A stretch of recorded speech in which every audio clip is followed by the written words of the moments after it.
What really happens after we die?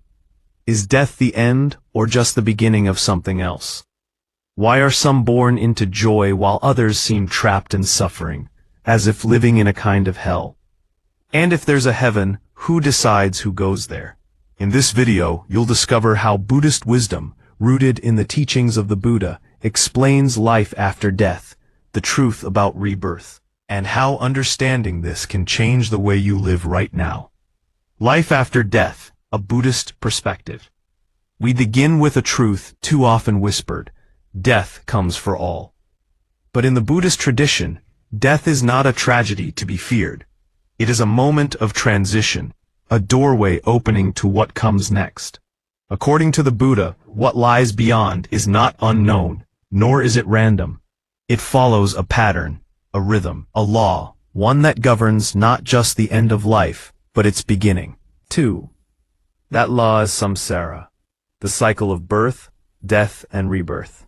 Unlike a single thread, life is more like a tapestry woven from countless lifetimes, each action leaving a trace, each choice shaping what comes next.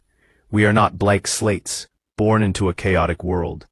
We are travelers on a long road, carrying the unseen weight of karma, the habits, intentions, and energies we've set into motion.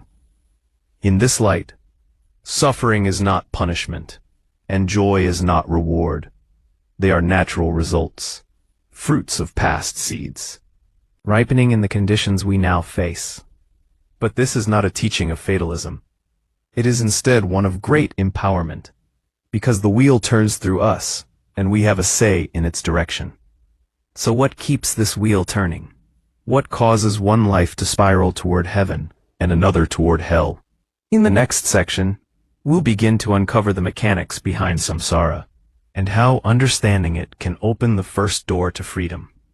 What keeps the wheel turning? People have long pondered the meaning of life. Some say life is a gift, a rare and precious chance to love, to grow, to give. Others see it as a test, a trial set before us to prove our worth or loyalty. Some believe life is a journey of the soul, moving toward a higher place, while others view it as a fleeting moment in a vast, indifferent universe. Each view carries its own beauty, its own comfort, and its own weight. But the Buddha offered a different way of seeing. He did not ask us to place our faith in the stars or in distant realms or unseen creators. Instead, he gently pointed us inward, not to the heavens above, but to the heart and mind within. It is there, he taught, that the answers truly live. Many of us notice patterns repeating in our lives, emotions we can't seem to shake, relationships that circle back in different forms, joys that rise and vanish like waves. These are not accidents, nor are they punishments. They are signs of something we've planted before. In Buddhist thought, karma means action. But more than that, karma is like a seed. Every thought, every word, every deed is a seed we place into the soil of our consciousness. Some are seeds of kindness, patience, and wisdom. Others carry anger, craving, or fear. These seeds don't vanish. They rest quietly until the right conditions allow them to grow into experiences, into emotions, into the life we find ourselves living. The wheel of samsara keeps turning because these seeds continue to ripen, not by fate, not by force, but through cause and effect, moment by moment, life after life. And depending on what we've cultivated, we may find ourselves reborn into very different worlds. In the next part, we'll explore these worlds, the 6 realms of existence described in Buddhist tradition. Though they may sound mythic, each one reveals something deeply human. These realms are not far away. They are reflections of our own mind, the 6 realms of rebirth, reflections of the mind. In Buddhist cosmology, samsara is often depicted as a great wheel with 6 spokes, each representing a realm of existence. These are not merely places we go after death, but states of being we can fall into even within a single lifetime. They are shaped by the quality of our mind, our intentions, and the karma we have sown. Whether physical realms or mental landscapes, the 6 realms are mirrors, showing us where we are and where we may be heading if we're not mindful of the seeds we plant. The realm of hell, the world of torment and rage. The hell realm is the darkest of the 6. It is not a punishment inflicted by an external power, but a natural outcome of overwhelming anger, hatred, and cruelty. In Buddhist teaching, those who have committed grave acts of harm, driven by rage or a thirst for vengeance, may be reborn into this realm, but it is not eternal. Like all realms, it is impermanent and shaped by karma.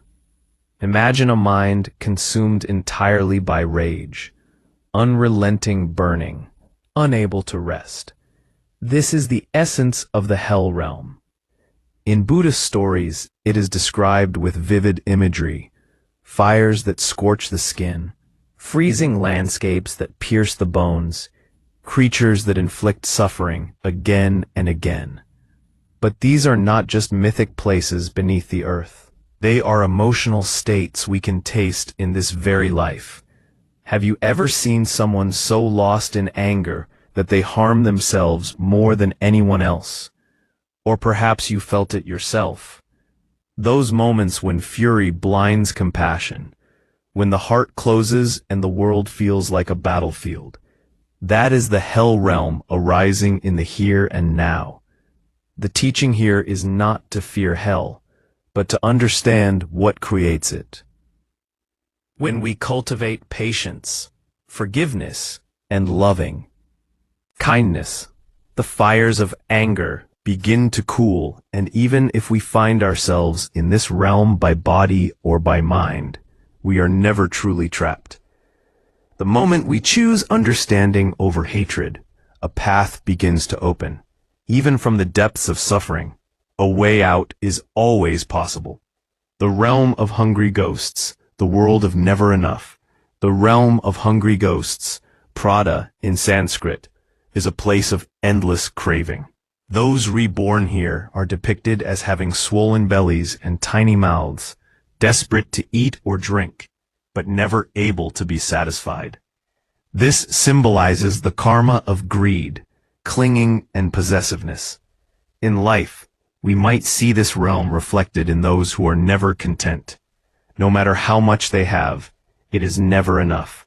It may be wealth, attention, power, or even love they chase, but the hunger only grows. This is not about having desires.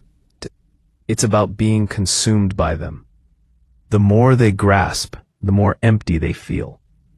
Have you ever known someone who hoards not just possessions, but praise?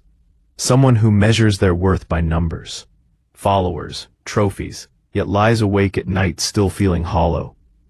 That is the hungry ghost realm playing out in the human world. And truthfully, we all visit this realm from time to time. The craving mind is part of the human experience. But like all realms, this one offers a path out. The medicine for insatiable hunger is not more consumption, but generosity. When we give not only material things, but time, attention, presence, we loosen the grip of craving. When we learn to appreciate what we have, to feel full with enough, the ghost begins to fade. The hungry ghost teaches us that craving can never be satisfied by feeding it. It can only be transformed by understanding it, and by opening the hand that always wants more. In doing so, we return to a more balanced state, one where we can breathe, soften, and feel whole again. The animal realm, the world of instinct and ignorance. The animal realm represents a life driven by instinct, habit, and fear. In Buddhist tradition, beings are reborn here due to ignorance, not knowing, not seeing clearly, not questioning. while animals in the natural world simply follow their nature. When humans fall into this realm mentally, it is often because we live without reflection. We act without awareness, cling to comfort, and avoid discomfort at all costs. Have you ever noticed how easy it is to live on autopilot? To wake, eat, work, scroll, sleep, without ever pausing to ask, why am I doing this? That is the animal realm taking shape. It's not a punishment, but a state of mind where survival outweighs insight, and short-term pleasure replaces long-term wisdom.